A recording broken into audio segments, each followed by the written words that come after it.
celebrating the connection with our pets. This is Animal Radio, featuring your dream team, veterinarian Dr. Debbie White and groomer Joey Villani. And here are your hosts, Hal Abrams and Judy Francis. And I'm going to go ahead and set the scene. Right now, Dr. Debbie is chowing down or drinking a drink. I guess it's kombucha. Is that what you call that? Kombucha, yeah, it's a fabulous fermented drink that's got a little bit of nauseating kind of vinegar to it. Any alcohol in it? Is this well, technically there's a warning on there, yeah. So, but it's not like you drink it to get lit. It's just a natural process of the fermentation releases alcohols. Can I just say it looks absolutely disgusting? It is. There's a sludge at the bottom, and so you got to kind of like stir it. But that's where the good stuff's at. You want that. Yeah. Are there any redeeming factors of kombucha for animals? Can animals drink kombucha? Because of the alcohol in there, I've never heard of it actually being safe for dogs. But, if we could develop one for dogs, that would be appropriate. I guess the first thing would be, would they like it? Because most kombuchas are kind of citrusy flavored, or they have different kind of additives to them that may not be appealing on the canine palate. So we might have to find ways to make that a doggy attractant. I don't know. So there's no beef or chicken kombucha? Heck no, I wouldn't drink that. Is it good? Do you drink it because it's good for you? Yeah, it's got a lot of live bacterial cultures that are good for your digestive tract. Oh. So it's actually, in my opinion, it's better than yogurt because you can't get this amount of active cultures from just eating yogurt without the calories. This is awesome stuff. It's like 50 to 60 calories for a bottle. What about probiotics for pets? Because there's lots of those out there. That's true, yeah. And, I think that there's a lot of probiotics out there. We just don't really know what cultures are necessarily the best cultures for dogs or cats or people even. I think they're still really looking at that and seeing. Plus, there's the problem of getting the probiotic in through the digestive tract and not have it digested. So there's got to be this kind of it gets past the stomach and can actually do its work in the digestive tract. So not all probiotics are the same. So where do you get this? Do you make it or do you buy it? Some people make it, but I just buy it at the health food store, the grocery store. You can buy it everywhere now. But it's definitely good for the gut and, part of your immune system. So it's good for everything. I'm thinking about 6 years ago when you first came on to Animal Radio, you used to come in with a diet Pepsi. Pepsi one. Yes. Yeah. I've kind of evolved, I'd say. Things have changed. You know who we're going to have on the show today is a lady who makes cocktails for animals, for dogs and cats. Okay. I know this. It sounds a little strange to me. Alcoholic? Well, it's a pet winery, and I don't think there's any alcohol involved. No, there's whatsoever. no alcohol in it. I have a Fetch Me Noir. And it looks like a bottle of wine. It really does. I have a Meowsling. And that Meowsling looks like one of those little shots that you'd get on the airplane. Yeah. And I also have a Burgundy, a Fetch Me Grigio. Wow. A dog teeny, a cat teeny. A dog teeny and a cat teeny. Yeah, got everything. I don't understand. So you can include your pets if you're having a party and do it in a safe way. Okay. Exactly. So for the holidays are coming up, you can pour a little martini glass with a little bit of the puppy liquor in there, and it'd be a safe alternative. They even have a bark brew if your dog prefers beer instead. So this is Barktober, right? There you go. We're going to talk to this lady who's invented this stuff. Is that correct? She's coming up in just a few minutes right here on Animal Radio. What are you working on over there in the newsroom, Lori? Got a very interesting story. How you could think you have food poisoning, but it's really your puppy that's making you sick. Okay, it's your turn right now. Toll free, 1-866-405-8405 to reach out to Dr. Debbie right now. And this portion of Animal Radio brought to you by VetriScience. And just like their owners, pets, well, they get older too. The joints stiffen up and jumping for joy suddenly becomes more difficult. GlycoFlex hip and joint supplements from VetriScience help to support joint health in your pet. Thanks, VetriScience, for underwriting Animal Radio. And we're going to line 2. Hey, Ted, how you doing?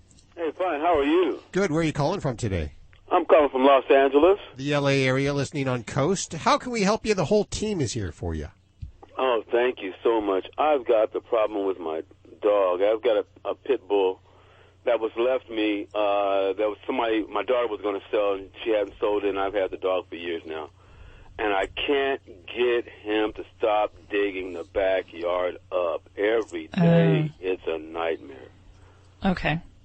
And I've had to put junk back there to just cover the ground up because, it was grass back there and everything. But then with the dog, it's just dirt and, and everywhere there's a spot, and of course, now I understand he's trying to get cool. That's his nature, to try to dig a spot and get some cool ground.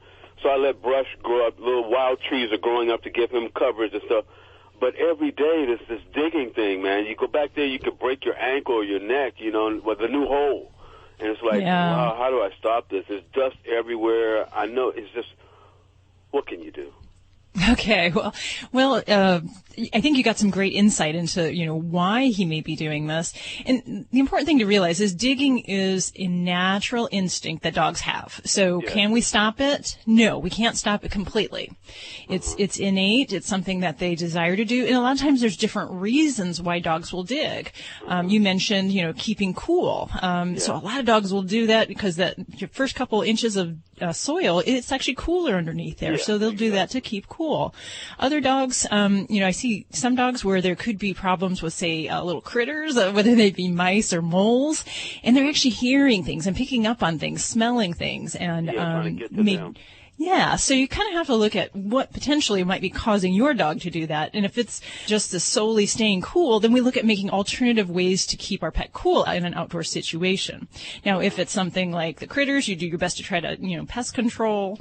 Other things would be boredom. Some dogs, if we just keep them in the backyard and leave them to their own defenses, they're going to find things to do. And digging is fun. It's a fun thing to do if you're a dog. So it's kind of rewarding. All the above reasons, Okay.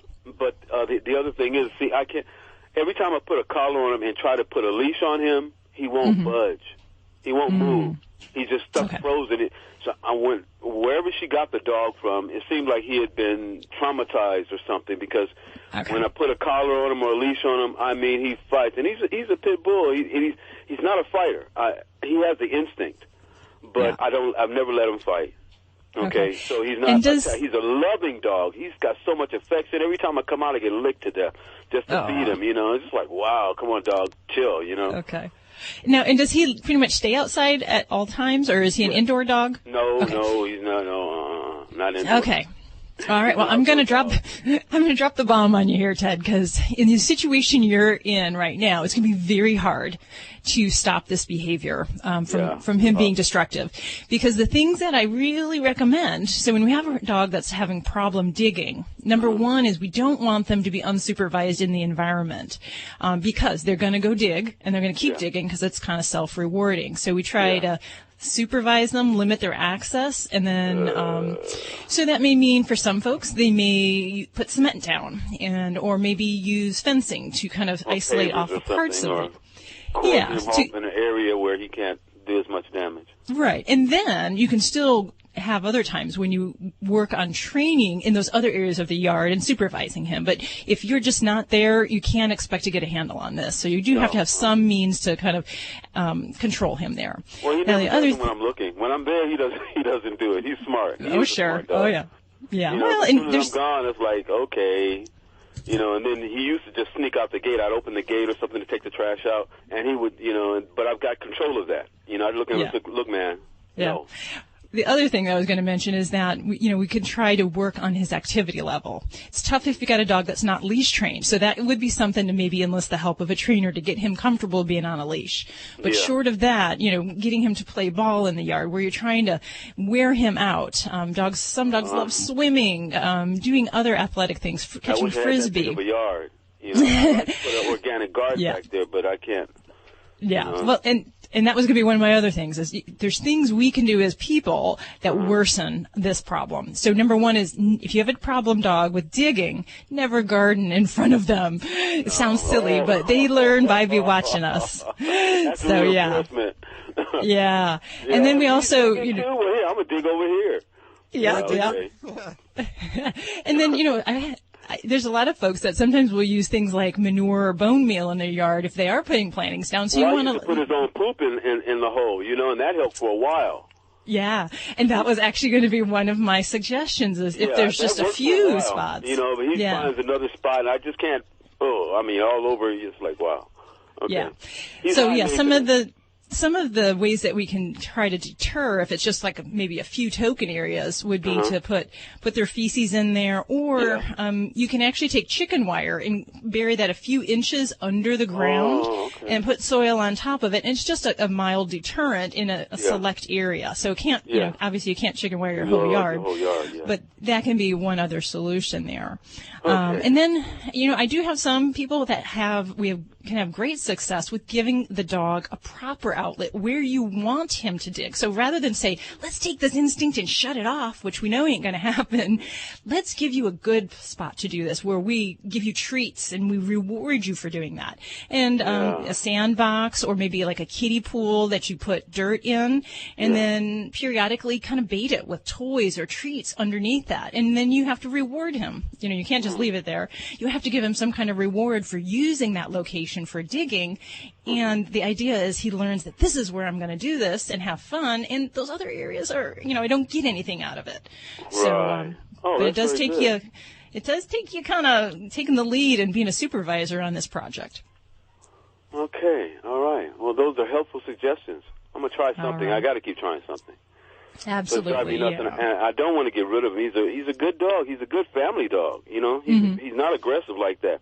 He's a good watchdog, though, because he alarms me and lets me know when anybody's near the house. But he's not aggressive. He won't attack. You say boo, and he gets out of the way, you know. Yeah, well, he sounds like he's a trusted family member, so good luck with things, Ted. He's a great dog, man. Thank you so much. Keep us posted. Let us know how that goes there, Ted. Toll free, 1-866-405-8405. This portion of Animal Radio, underwritten by VetraScience.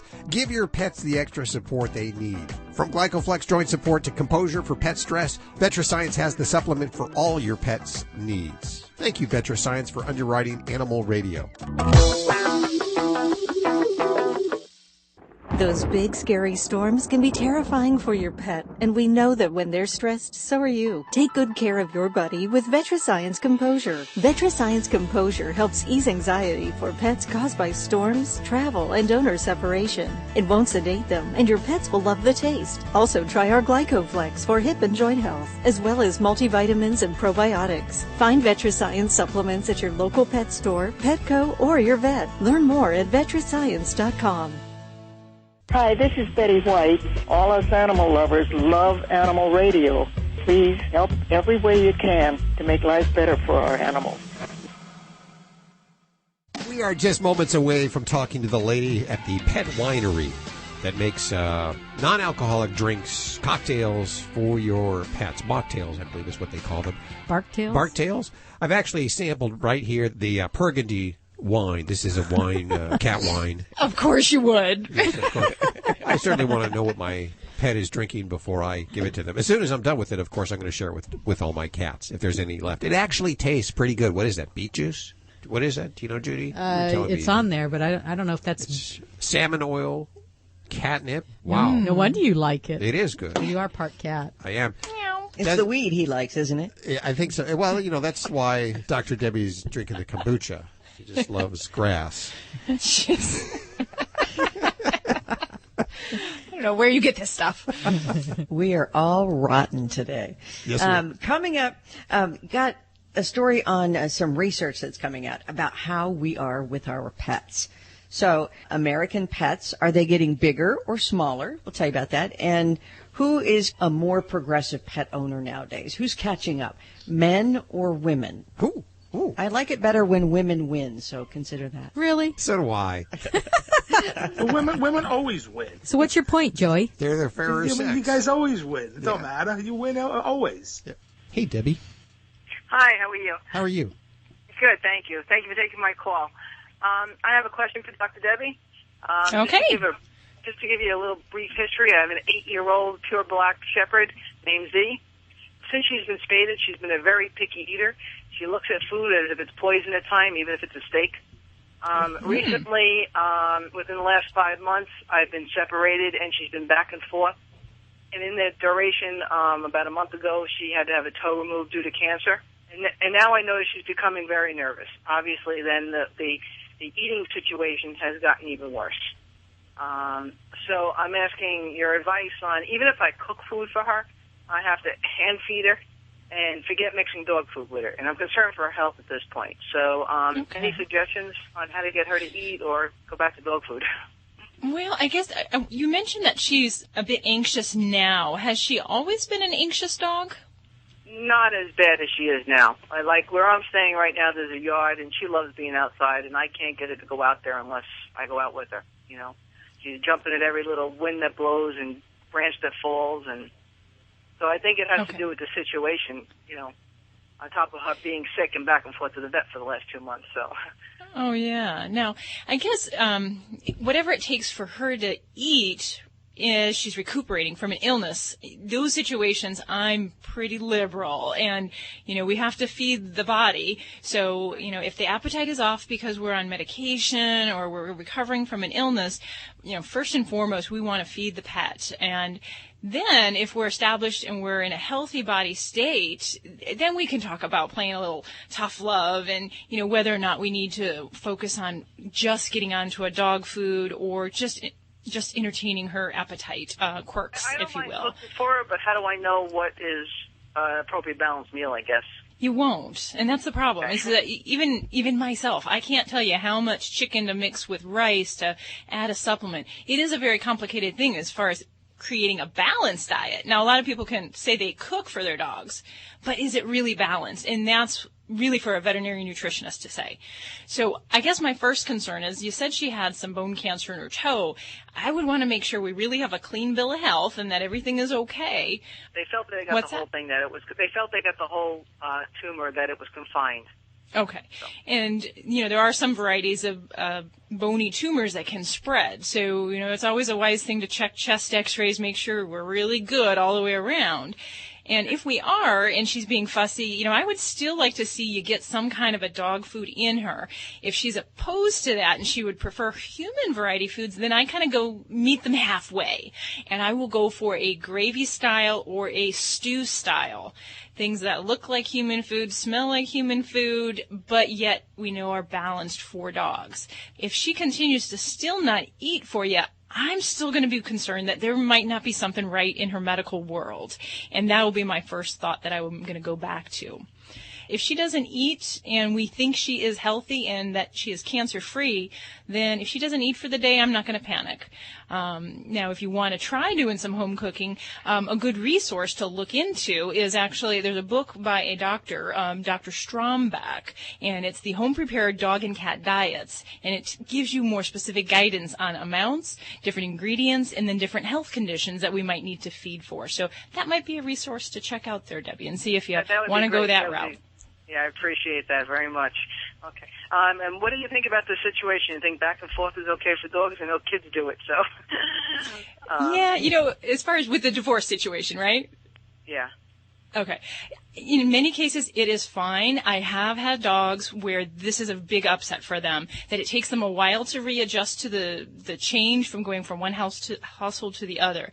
But I've had other pets where it works perfectly fine. So if it does seem that her appetite is really bad after the immediate transition going back and forth, then it might look to maybe make an agreement where either she can stay at one residence longer or that we make a choice for the pet's best interest. So I have had that happen before, and I actually got in the middle of a divorce proceeding because I had to kind of counsel and help the dog get through some of the problems she had. And so, yeah, and I always say, what is best for the dog? So if you need to make that call, got to do it. Thanks for your call, Debbie. 1-866-405-8405 to talk to anyone of the Dream Team. This healthy serving of Animal Radio is brought to you by the grain-free Red Barn Naturals canned food for dogs and cats, always made in the USA, with natural, functional ingredients to support your pet's optimal health. You can learn more over at redbarninc.com. And thanks, Red Barn, for underwriting Animal Radio.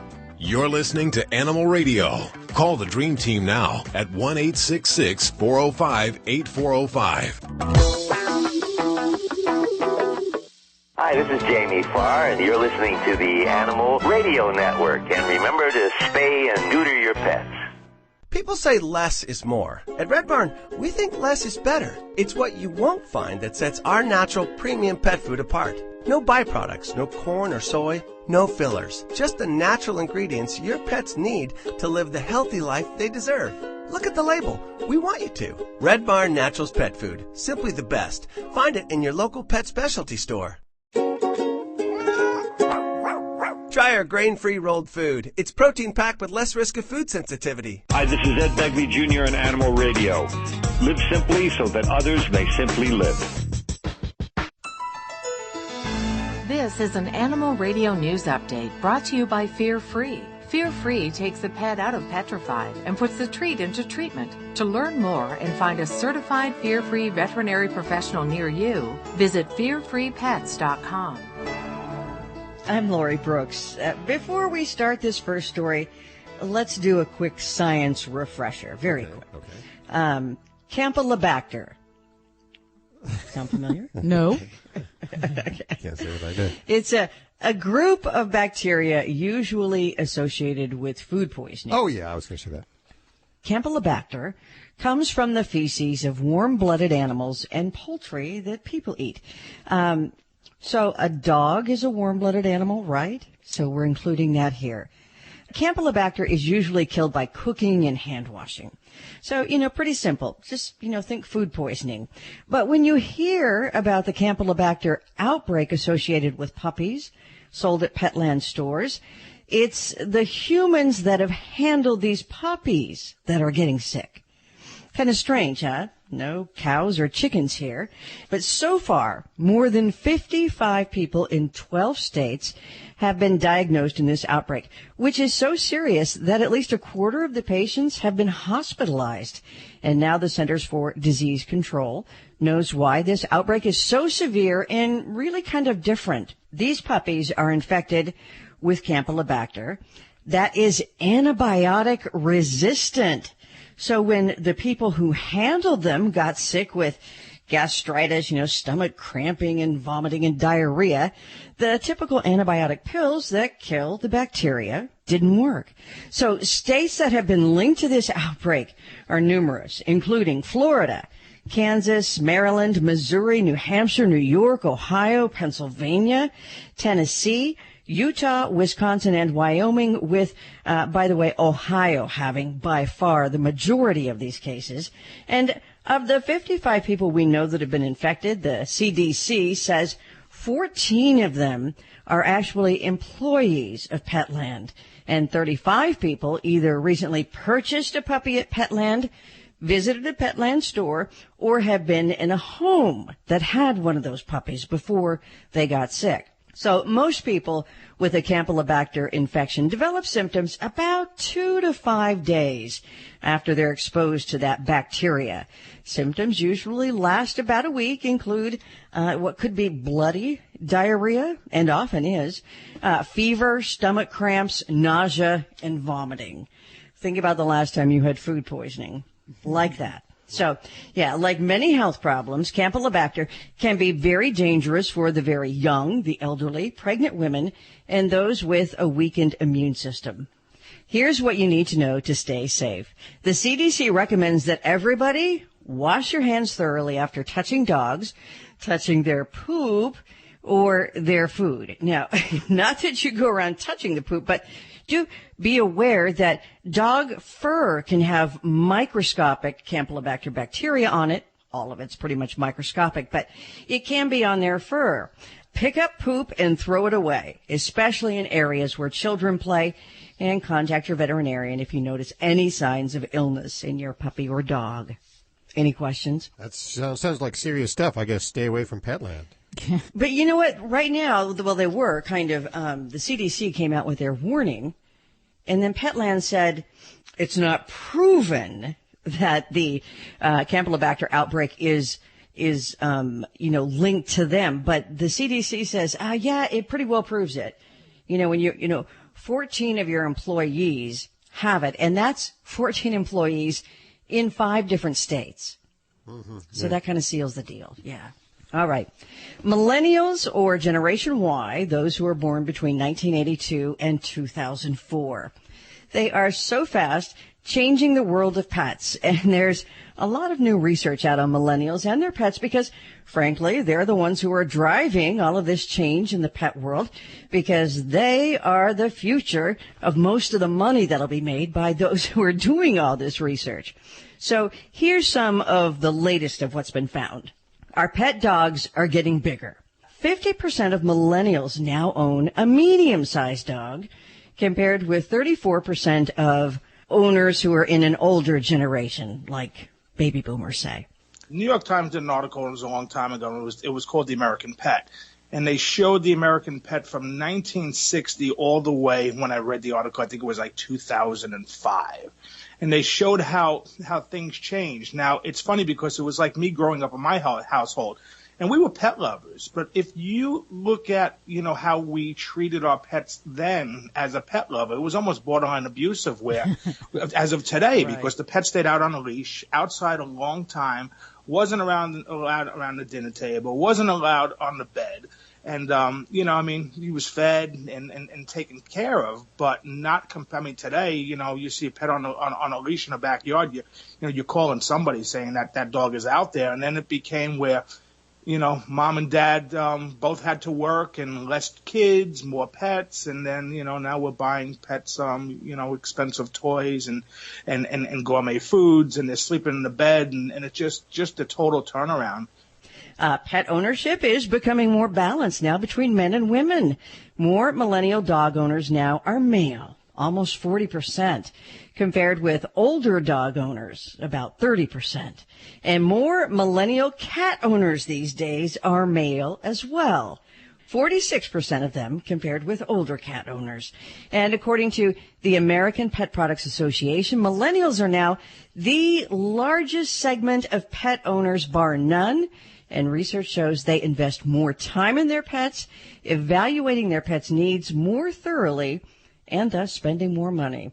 They're also, unlike us, older generations that might start using a product and go, oh, this is a pain, and then you stop using it. These guys are really dedicated to their pets. The millennials are, because the pets are really their children. I'm Lori Brooks. Get more breaking animal news anytime at animalradio.com. This has been an Animal Radio News Update. Get more at animalradio.com.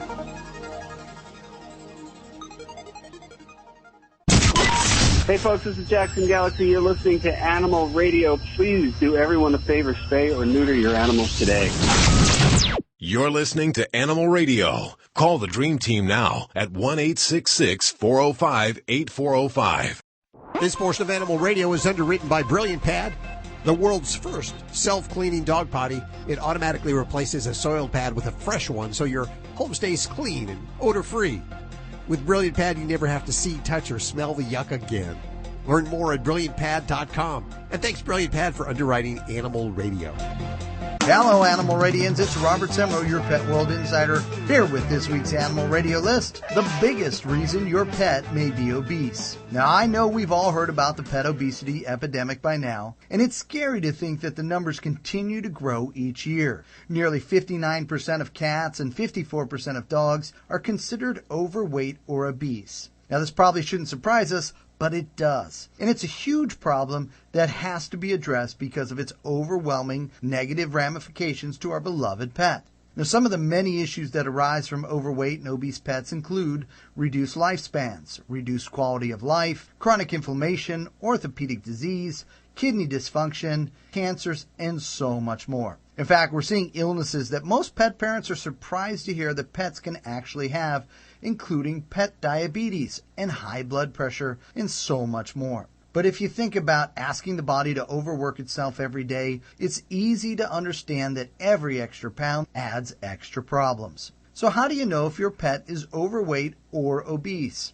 For dogs and cats, there are some easy signs to see if you're observant. For dogs, you should be able to see and feel the outline of your dog's ribs without excess fat covering them. And for cats, you should be able to see and feel your cat's ribs, spine, and hip bones without much pressure.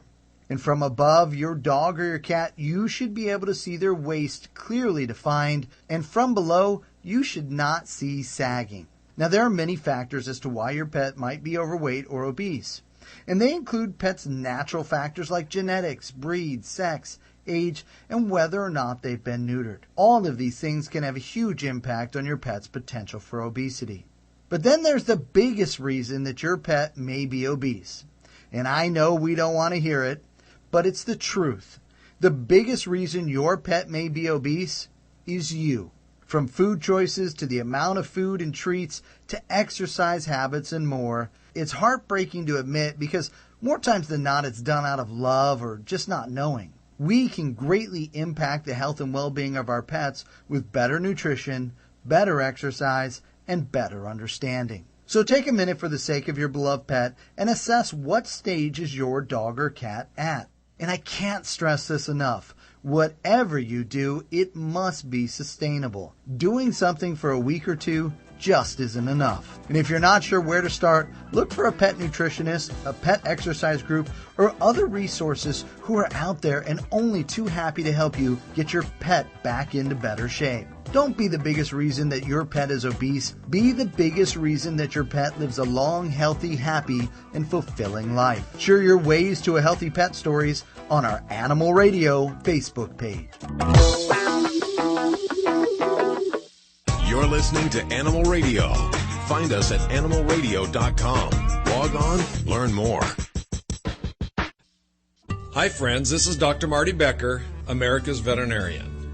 After a traumatic experience at the veterinary office, have you ever thought to yourself, there has to be a better way? When your veterinarian is fear-free certified, you'll find your pet's vet visit is safer, more comfortable, and actually enjoyable. Your dog will go from shaking in the lobby to pulling you into the exam room with a wagging tail, and your cat will be purring inside the carrier. To find a certified fear-free veterinarian near you, go to fearfreepets.com. This portion of Animal Radio is underwritten by Fear Free. Fear Free takes the pet out of petrified and puts the treat into treatment. To learn more and find a certified fear-free veterinary professional near you, visit fearfreepets.com. It is Animal Radio, and time for another in the Fear-Free Expert Series. We have Mikkel Becker joining us. Hi, Mikkel. How are you doing? Hi, Al. I'm doing great. It's great to hear from you. You know, I wanted to introduce you using all of the letters that come after your name, which is like CBCC-KA, comma, KPA, CTP, CDBC, CPDT, KACTC. In a nutshell, what is all of that? Oh, gosh. Well, I have a few different certifications as a dog behavior counselor as well as a Karen Pryor certified training partner, and I have certifications through different dog training organizations like the Association of Pet Dog Trainers as both a behavior counselor and a dog trainer. So I've been very, very, very blessed to be able to have that kind of educational experience, and it's just something where I feel like you can never learn enough. There's just so much to learn. And isn't that amazing? So, I think one of the biggest and most important certifications that you have would be the Fear-Free certification. Yes, definitely. How do you get a fearful pet to the vet? Yeah. That's a big problem. Big hurdle for us. That is a very big hurdle. And, you know, I wouldn't say that there's one way that's just the one quick fix. It really depends upon the animal and figuring out what it is that's distressing for them. So for some animals, a lot of them, especially for cats, it's the carrier. The carrier itself is very scary, very concerning. And one of the best things that we can do is actually make that carrier more comforting for that animal. So trying to pair it with lots of positives, having it out as that fun, frequent furniture, or what I would call furniture, where it's just something that our cat just wants to go there and hang out versus we take it out from the closet and it's like, something bad's going to happen. That's a great idea because, you know, when I do pull it out of the closet, the cat just runs. But if I pull it out when I'm not going to the vet and put it like in the corner and maybe put a blanket and some treats on it. Catnip? Is that what you're suggesting? Yes, exactly. That's exactly it. And make it just like your cat's regular bed, the place that they like to hang out in. And you want it to be a big surprise of what's going to be in there. So you can have little Hansel and Gretel type treat trails or toy type trails leading in there, or as you mentioned, catnip for cat likes that. Have lots of really fun draws in that area so your cat wants to go inside. And you can almost make it like a cardboard box. Cats love boxes, and they love to hide and love to feel secure where they have comfort on all sides. You can actually use that natural tendency in the way of getting them more comfortable with their carrier before you actually have to use it. There are many veterinarians that are certified by Fear Free. What is the method that Fear Free teaches veterinary professionals how to handle clients' pets? So the biggest thing is really attending to that animal's body language and figuring out how stressed they are. And of course, those animals are not going to be as comfortable in a lot of situations, like during a procedure, as they may be just at home, like just crashed out on the couch and they're just super, super relaxed. Maybe they won't be to that degree of relaxation. But what we do want from them, although sometimes that definitely does happen, it happens more often than you would ever even guess. It's really neat. But what we really want to see is that pet in a really comfortable state. So we don't want to see any elevated degree of stress. And if we do see that, what we do is we attend to those signs and try and get the animal to feel more comfortable. So it might be working with them in a way that they are most comfortable with. So rather than invading their space, for instance, or going right up to that dog maybe and maybe they're hiding underneath the chair, seeing if there's a way that we can get the dog to come out on their own and actually setting up the areas that the animal actually naturally just gravitates to the area of care, such as with cats, for instance, we may even have a slightly warm towel that we place up on the counter area or on the scales. The cat naturally just wants to go to that area. That can be really helpful. And what we do is we just attend to their emotional state. So there are different levels, different fear, anxiety, and stress levels that we attend to. We are with Mikkel Becker. She's the lead trainer for Fear Free Pets. What are some simple methods of gentle control that we can use as pet owners? So one of the biggest ones is that a lot of times it's a big surprise, and all of a sudden hands reach and touch the animal. It can be, I don't know if you've ever noticed that when you go to pet your dog or your cat, if they don't know you're coming, it can be like, whoa, and so they kind of might jump back. One thing that we can do is we can actually give them a cue to tell them that we're going to pet them. So a lot of times I'll just use the general word pet, and then what I do is I start off in an area where the animal is comfortable. So for cats, that's the difference between cats and dogs.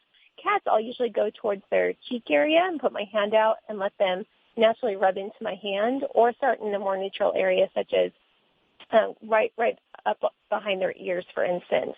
Whereas for a dog, that neutral area is usually around their chest area or the side of their shoulder.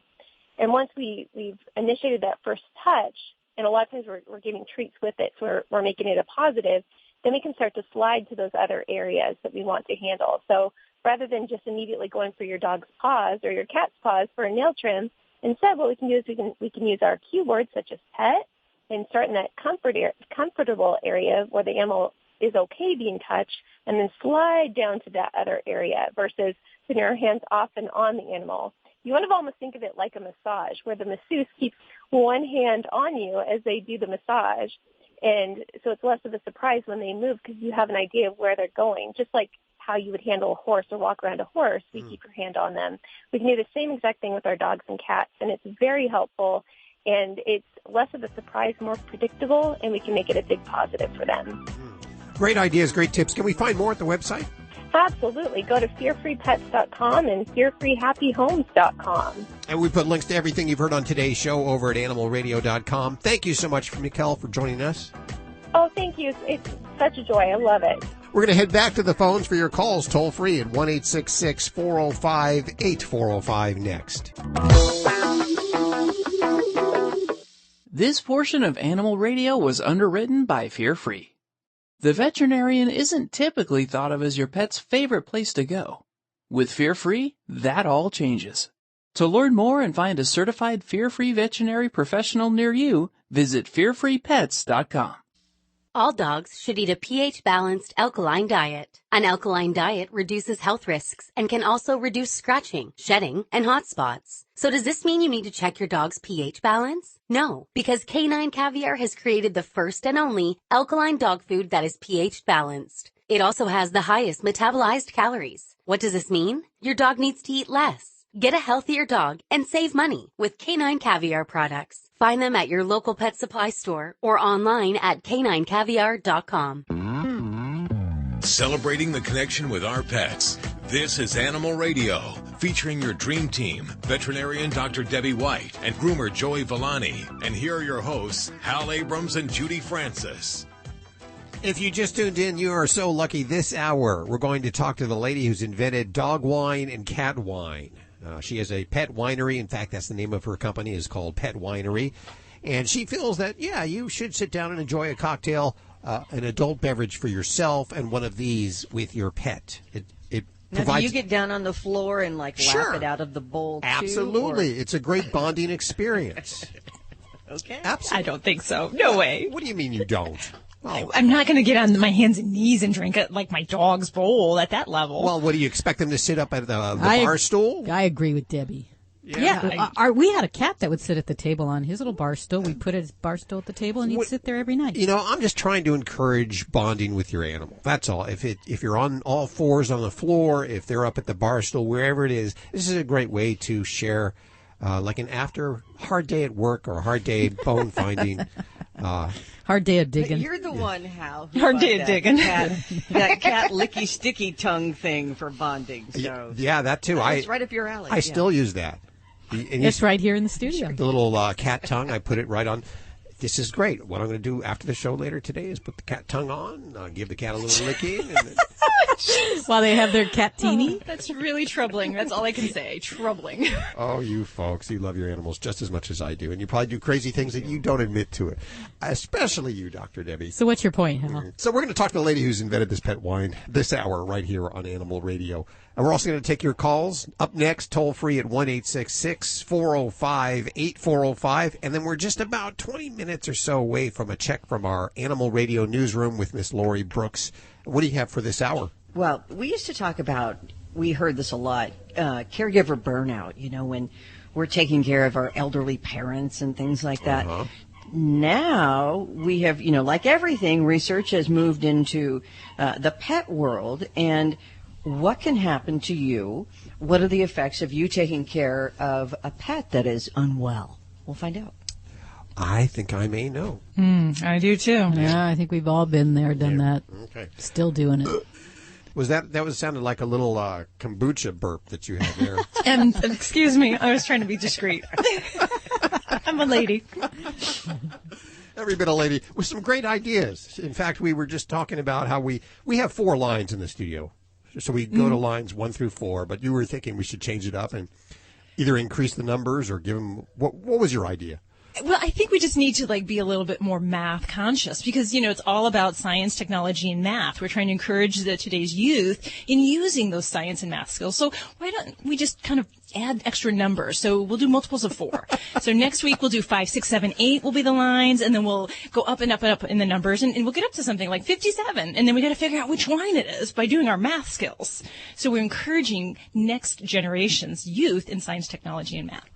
I bet you were... You were pretty popular in high school, weren't you?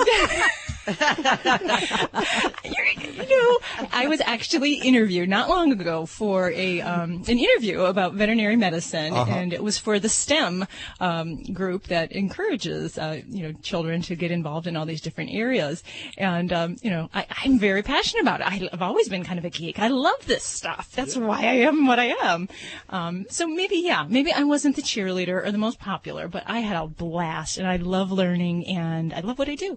It works. It's contagious. It really is. Have you been rolling in catnip, Dr. I think it might be the kombucha. Kombucha. It could be. It is quite effervescent. It makes me very bubbly.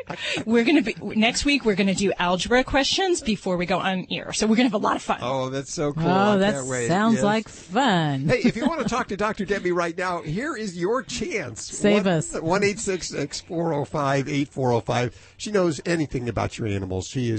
She is not only the vet that we have here on the air, of course, she is our personal veterinarian, and we trust her implicitly with your animals and our animals. So give her a call, toll free, 1-866-405-8405. And if you're shy of picking up the phones, but you have a smartphone, you can also download the Animal Radio app for iPhone, Android, and BlackBerry and ask your questions directly from the app also. But we'd like to hear your cherry little voice. This portion of Animal Radio is underwritten by VetraScience. Just like their owners, our pets get older too. Their joints stiffen up and jumping for joy suddenly becomes more difficult. GlycoFlex hip and joint supplements from VetraScience help to support joint health in your pet. And thanks VetraScience for supporting Animal Radio with your underwriting. Hey Robert, where are you calling from today? Chicago, Illinois. Is it a windy city today? No, it's not windy today. It's fine. Beautiful place. Okay, well, I got the good doctor right here. What's going on? Well, we have a dog and a miniature pincher and a cat. The dog is traveling with me. I'm a truck driver, so the whole week I'm going with the dog. And when I come back on the weekends, the cat is peeing in a dog's bed. And for in the dog's bed. Last, I don't know, maybe month or something like that. We didn't have that problem before, but just last month that started to happen. And the cat because she's sick, so I don't know what we could do. Okay, so just so I'm clear, when you're away, the dog is with you, and the cat's fine. But when you return home with the dog, the cat is urinating in the dog's bed or your bed? In the dog's bed. In the dog's bed. And this only is when the dog is returned to the house? Yes. Oh, that sounds naughty. What a naughty kitty. When we come back, dog is after being 5 days in the truck, he wants to play with my daughter, and he wants to play with the cat. Before I started to drive, doing the trucking, they were home all the time and they were playing, without the problems. They are together for like 4 or 5 years. So I started driving a year ago, and the trouble started last month with the cat. We were not sure what we can do and why it's happening. Right. Well, I think a lot of this is going to be driven out of marking territories and resources. And I laugh because such a naughty kitty, it just seems like such a blatant thing, like saying, this is mine. This is my spot. And, you may be back, but this is still my spot. So some of the things that I might ask you to do might be a little bit challenging. Now, when your dog is around, where does your cat eat? Where does he eat? Yeah, where's your cat's food bowl? We have a cradle for a cat because she's scratching the furniture a little bit, and we have a lot of furniture. So we put her for the night into her cradle, and that's where her food is. But the dog is eating the cat food sometimes also. Yeah, they do that. They definitely do. Yeah. Okay, so there's a couple things I would have you do. Now, one of the things that you can do when your dog is away is I'd like you to start feeding your cat inside the dog's bed. So actually put the food inside the bed in a bowl, not just laying in the bed, and to start to use this as a feeding site for your kitty. Now, that's going to do two things. It's going to make her less apt to want to urinate there in the future because, cats are tidy animals and we don't want to soil where the food is. Now, ideally, what I would ask you to do is to get 2 different beds and to provide one of the beds for the kitty and make that kind of her spot where she can have a very similar environment to the dog's bed and see if she will claim that and accept that as her own without marking on the dog's spot. The other thing we can do is going to be a little bit more challenging is we can try to make the environment on the opposite end of the spectrum. We can make the environment around the dog's bed unappealing to the kitty. So sometimes we can do things like motion activated like compressed air canisters and turning plastic runners upside down around that area. Those kind of things will be useful to keep kitty away, but they may keep your dog away from that as well. So you have to kind of keep that in mind.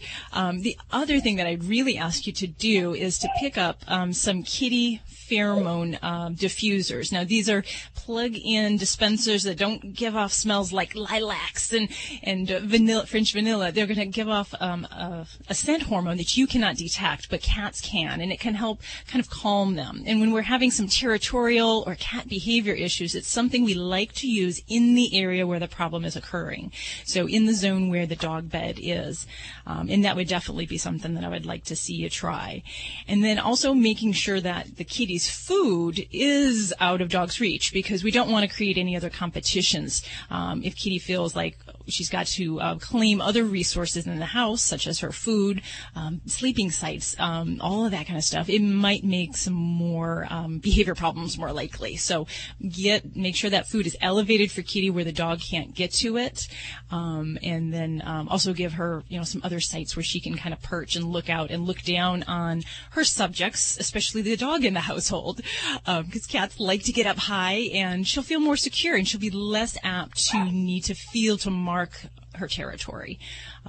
So that's all we need for cats. A lot of times it's all mental play. It's making them feel and recognize that they are the kings and queens of our house. And as long as everything is cool, or as long as they're the kings and queens, everything is cool. So those are some of the ways you can kind of help that happen. Okay. Well, we're gonna try everything. So thank you very much. Hey, thanks for your call. We appreciate it. Let us know if that works. If you're still having a problem, just give us a call, toll free at 1-866-405-8405. This portion of Animal Radio underwritten by VetraScience. Give your pets the extra support they need. From Glycoflex joint support to Composure for pet stress, VetraScience has the supplements for all of your pet's needs. Thanks, VetraScience, for underwriting Animal Radio. You're listening to Animal Radio. Call the Dream Team now at 1-866-405-8405. Hey, everybody, this is Brett Michaels, and I just want to say, you, right now, want to wait, give me the line again. My brain's stiff. Brett Michaels. I just had one of my brain farts. Oh, don't do that. Don't do that. I don't want to be responsible for that. Trust me, it's me. Go ahead. Animal Radio. Brett Michaels, Animal Radio. You got it. I knew the Animal Radio. Okay, here we go. Hey, this is Brett Michaels. You're listening to Animal Radio, and take care of your pets. They will rock your world. Join Fido Friendly Magazine with presenting sponsor Petco Foundation for the 9th annual cross-country pet adoption tour.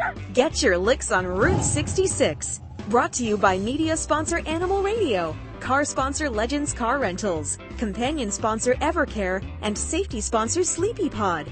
The tour stops at shelters from LA to Chicago to support adoption events and raise money with the help of advocate sponsors Petcurian and Buddy Belts, community sponsors Tito's Handmade Vodka, Play-Doh Pet Treats, Zeus Dog Toys, Hands-On Gloves, Canidae, and Lucy Pet Products. Check out FidoFriendly.com to see where the tour stops in a city near you, and you might just find your new forever friend.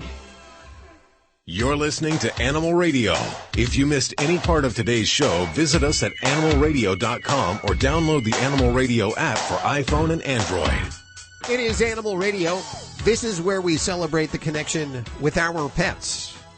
Grab your pets, bring them around the radio, give us a call, toll free, 1-866-405-8405. Just a few minutes, we're going to check our news with Lori. What do you got? Well, you're a cat guy, Hal. I am. Some of us are dog people, some are cat people, and I'm a both people. Love them all. Anything with four legs. So, but I'm kind of looking at those like you, Hal, who are cat people. Have you ever wanted to date a cat, Hal? If he could, he would. Yeah, that's a strange question. I don't think it is a strange question, and I have a very strange story coming up about how you can date a cat. Now, in all reality, you did actually dream that you were dating a Rottweiler, didn't you? I remember you told me that was story.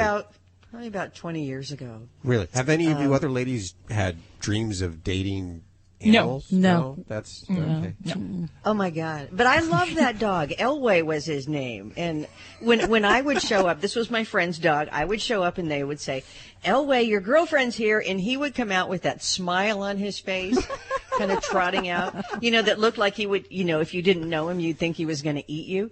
He would sleep in my guest bedroom bed with me. I didn't want to say he would sleep with me, but you know what I mean? Sure, sure. I love this. And when I had that dream, I was like, wow. I had to process it for a long time. In fact, I don't think I've ever told anybody else. I think you need therapy, Lori. I'm going to have to say. I have to say that I get involved with bosses' little girlfriends at school. Because he has a little harem of little girl dogs. Really? That he has like 3 or 4, and I have a picture of them all around him, and he he's like a little rooster. He puts his tail up high and his shoulders wide, and he just loves those little girls. He is quite the stud. But I do hear that he loves the big girls better. Really? Yeah, he likes big, tall females better. So yeah, Nothing wrong with that. No, there isn't anything wrong with that. Any way you like them, toll free, 1-866-405-8405. We love our animals, maybe just a little too much here at Animal Radio. And if you do too, this, of course, is your radio show. Let's go to line blue. How about that? Can we just do colors this week? Sure. Blue? Okay. Yeah. We have Pinky on the... Hey, Pinky, how are you doing? I'm doing fine. How are you? I love that name. How'd you get that name? Actually, the day I was born, my grandmother gave it to me because I was so pink. And I'm 61 and I still have the name. Oh, I love it. Well, I have Dr. Debbie right here for you. What's going on with your animal? Well, I have a 14-year-old border collie. She does have hip dysplasia and she does have advanced arthritis. She does get a lot of care. She goes monthly and gets acupuncture and she gets chiropractic care and she's on Chinese herbs and also other like glucosamine products and has been since she was about 4. But what I'm wondering about is how much exercise she should get. Okay, Basically. great question. I mean, And you sound like you're tapping into a lot of different modalities to help control pain and how to keep her mobile in her senior years there. So that's wonderful. And the hard thing is that this is a difficult question to answer for every pet as a blanket statement. And my response normally is the amount of exercise we want for a senior pet with arthritis depends on their existing muscle tone and strength and also what they can tolerate already. So, for instance, my 13-and-a-half-year-old dog, we usually get out for walks almost every day. And that's something that has helped to maintain some muscle mass. If we have a pet that has lost a lot of muscle tone because they can't move their legs as well and they're arthritic and painful, they're not going to have the stamina to withstand more lengthy exercise. So for some senior pets of that age, I might just say, hey, just take them to the corner and of the block and bring them home. And the ways that we determine how much is enough and not too much is really on how well the pet is tolerating it during the activity. So for walking, it's a weight-bearing activity. So, weight management is always somewhere in that therapy for dealing with arthritis and how to manage that. So we want to just make sure that when we're coming back and returning from our exercise that we're not lagging, we're not dragging feet, and we're not breathing excessively hard. If we're seeing any of that, then we need to cut things back in the activity. And in my guideline of 30 minutes is, for some old dogs, that is more than enough, and some others, 10 minutes might be more than enough. Now, swimming, warmer months of the year, swimming is fabulous. And an older pet, as long as we do this with supervision, they can help to maintain good muscle tone by doing regular swimming activity. And I'm much more apt to get a pet in a water treadmill during the cold months if you have that opportunity at a pet a rehabilitation facility, or some pools actually have that for pets in their daycare facilities and such. So that might be something else that you can do to help maintain that muscle tone without putting a lot of stress on those joints that are, already achy and having some problems. Well, it's funny you say that because after she did have ACL surgery about 5-6 years ago, afterwards I would put a harness on her. We have a big pool, so that's an in-ground pool. I would put a harness on her and a leash, and I would walk around the pool as she'd swim. But I just try and do every possible thing I can so that she's not in pain, and she has been raw fed all her life except for the last couple of years. She hasn't been able to. Her stomach is more sensitive, so I cook for her. Yeah, well, Pinky, you sound like you're definitely attentive mom number one, so I applaud you on that. So thank you for your call. We appreciate you calling in to Animal Radio. Thank you very much. Well, this portion of Animal Radio is underwritten by Brilliant Pad, the world's first self-cleaning dog potty that automatically replaces a soiled pad with a fresh, clean one so your home stays odor-free. You never have to touch, see, or smell yucky pads again. Learn more over at BrilliantPad.com today, and thanks, Brilliant Pad, for underwriting Animal Radio.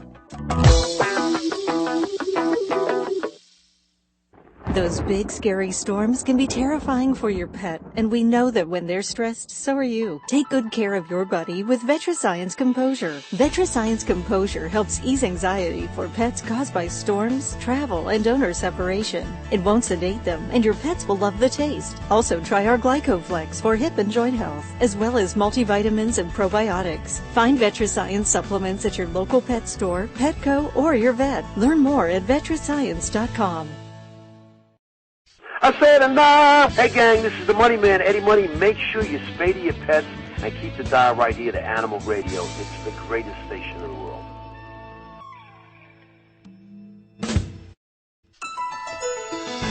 This is an Animal Radio News Update brought to you by Fear Free. Fear Free takes the pet out of petrified and puts the treat into treatment. To learn more and find a certified fear-free veterinary professional near you, visit fearfreepets.com.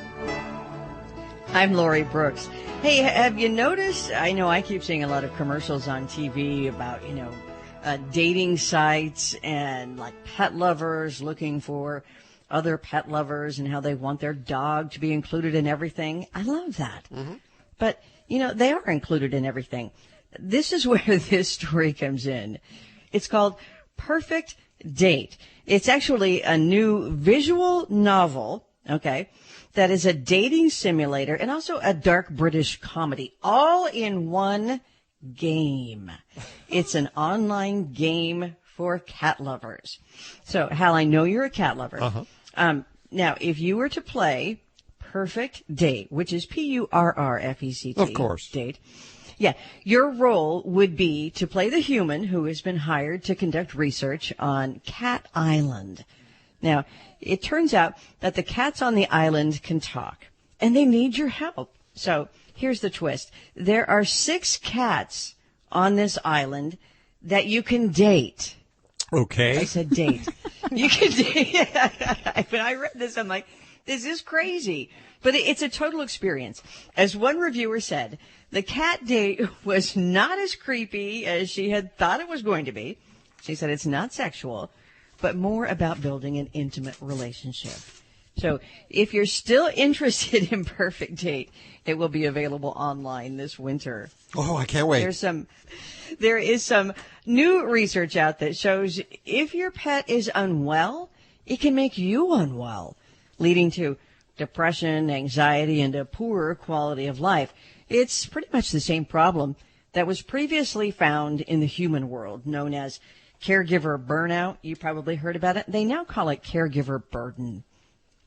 Researchers at Kent State University in Ohio figured this out. They compared the results of 119 owners of sick pets, dogs or cats, with the same number of owners of healthy pets. And they found that those who had a chronically or terminally ill pet, that they showed greater levels and amounts of caregiver burden compared to those who had a healthy pet. So it's hoped that these findings are going to help veterinarians understand and more effectively handle their clients or pet parents' stress when they are caring for a sick fur baby. And you wouldn't expect a group named CATS to be all about dogs. So let me tell you, though, in this case, CATS stands for Canine Airport Therapy Squad, which is a group of therapy dogs. They are stationed at Denver International Airport, and they help to alleviate traveler stress and anxiety. So now, CATS, C-A-T-S, is really getting a cat. Kind of funny. The therapy dogs on this team, and there are a lot of them, are now being joined by the group's first feline therapy cat. Her name is Zelly. She's a 12-pounder. And now Zelly is part of the team of more than 75 dogs. That has to be a pretty well-adjusted cat. Of course, she's a therapy cat. More than 40 different breeds of dogs, by the way, are on this CATS squad. I'm Lori Brooks. Get more breaking animal news anytime at animalradio.com. This has been an Animal Radio News Update brought to you by Fear Free. The veterinarian isn't typically thought of as your pet's favorite place to go. With Fear Free, that all changes. To learn more and find a certified Fear Free veterinary professional near you, visit fearfreepets.com. Hi, this is John O'Hurley. You're listening to Animal Radio. And remember, most importantly, please spay or neuter. You're listening to Animal Radio. If you missed any part of today's show, visit us at animalradio.com or download the Animal Radio app for iPhone and Android. It's Animal Radio, and we are sampling beverages in the studio. Dr. Debbie is drinking the kombucha, which I actually did get a sip of because I feel like I got, she speaks highly of it. And so I felt like I should probably try it. I've never tried it. Are you a fan or no? It's an acquired taste? It is an acquired taste. I do like the little fizziness thing going on.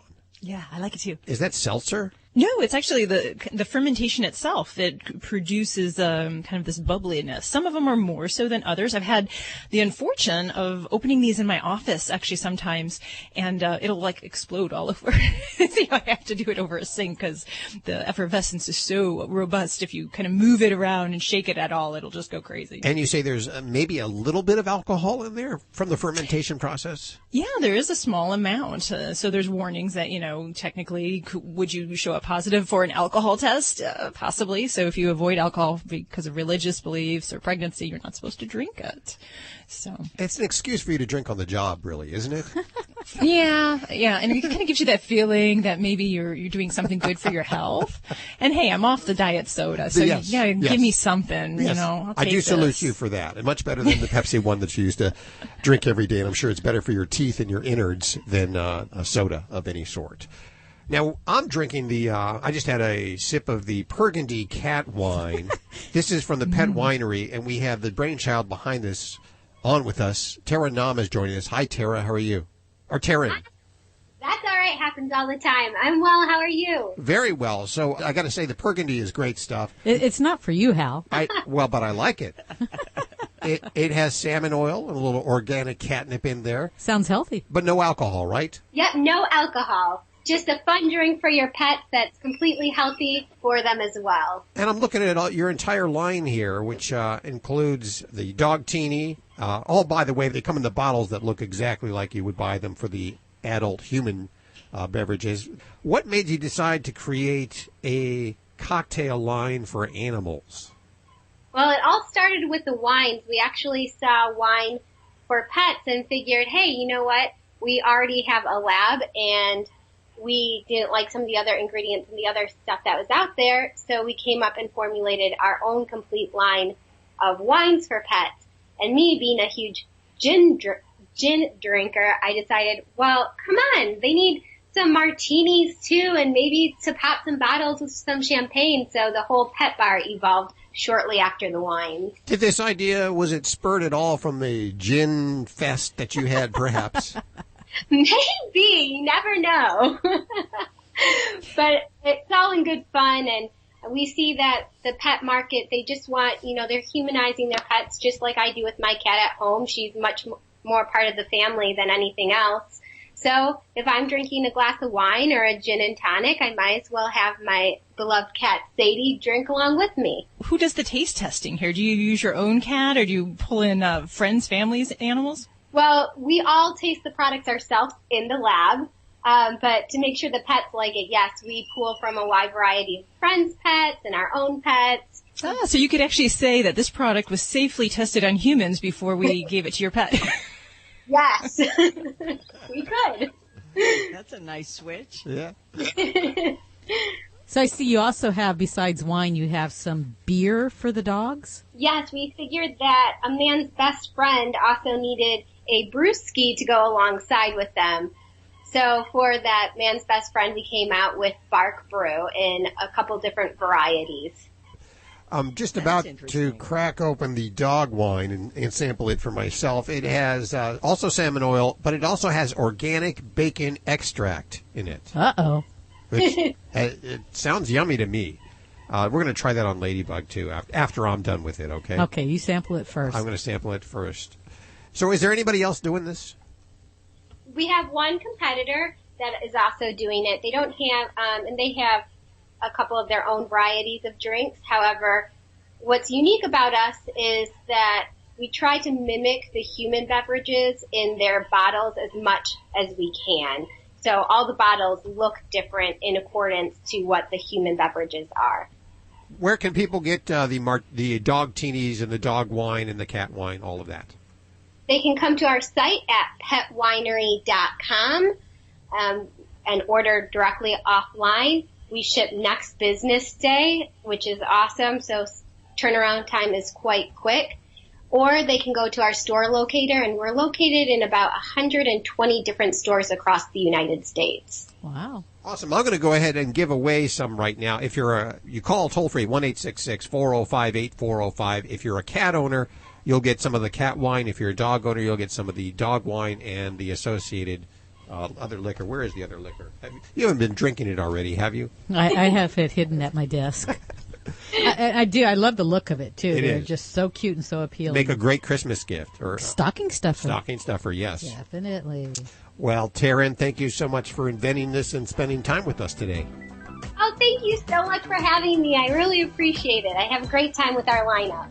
Okay. Don't forget, links to everything you've heard on today's show over at animalradio.pet. We're going to head back to the phones, toll-free at 1-866-405-8405 for your calls next. You're listening to Animal Radio. Call the Dream Team now at 1-866-405-8405. Hello, this is Loretta Swit, and I'm on Animal Radio. And please don't forget to spay and neuter.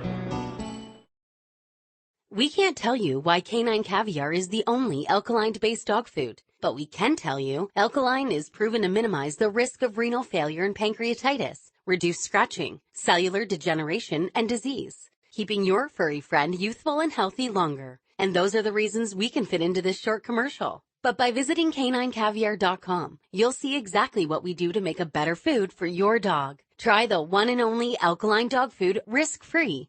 Canine Caviar. This is Glenn Close on Animal Radio, urging you to spay or neuter your pet. You're listening to Animal Radio. Find us at animalradio.com. Log on, learn more.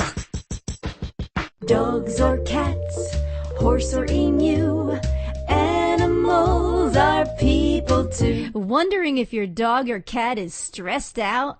A Japanese company has developed a patch that purports to measure the stress levels of dogs and cats by detecting excessive sweat secretion.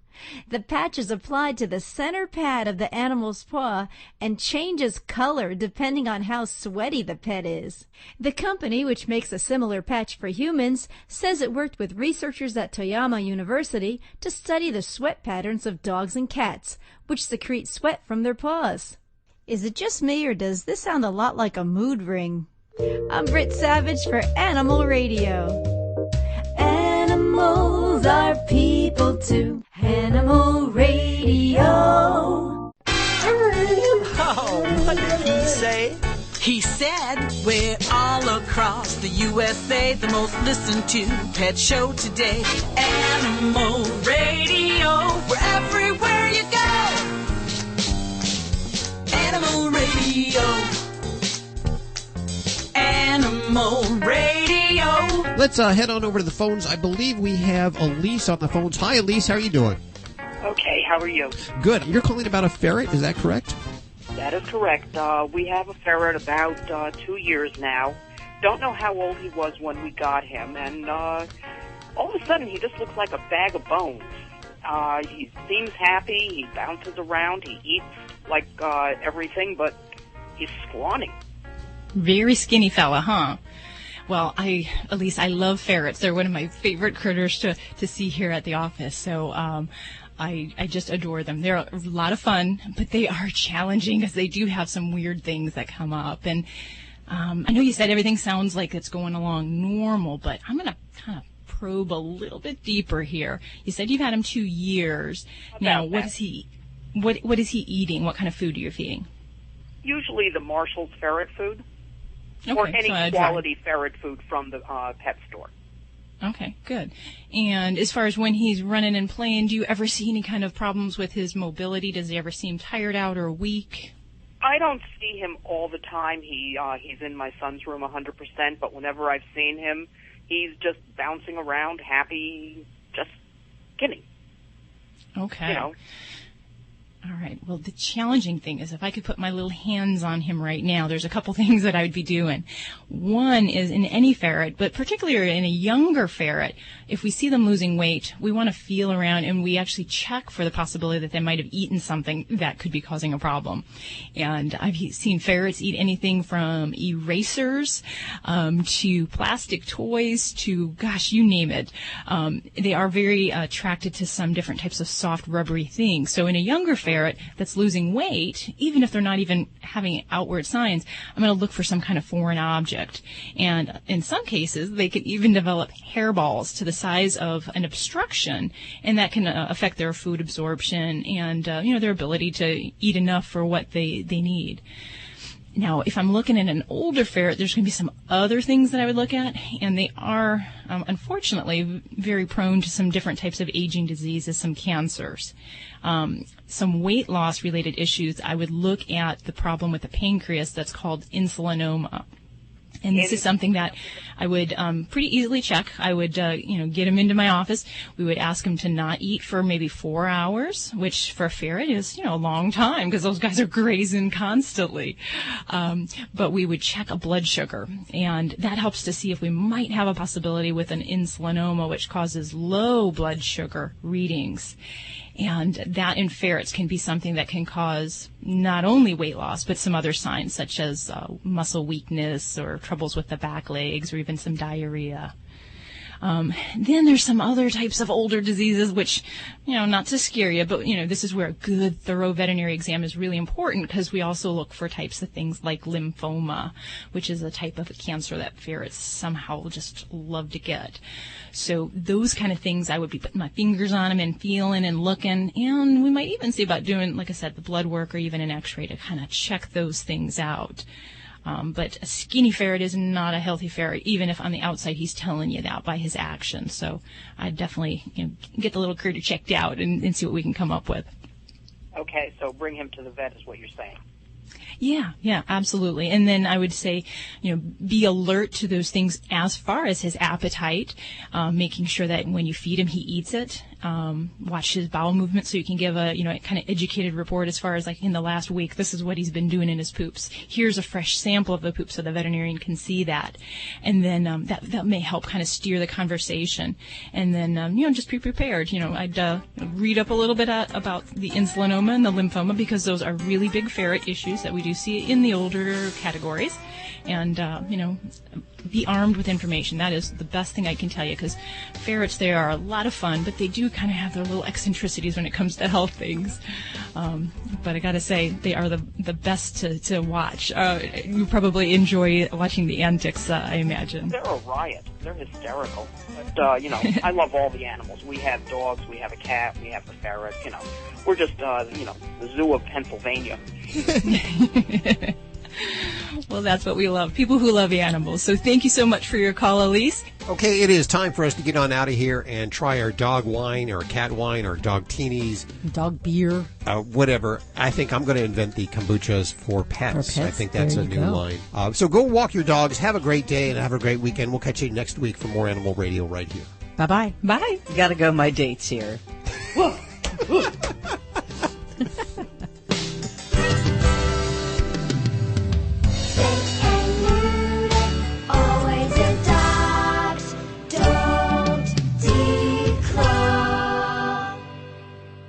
This is Animal Radio Network.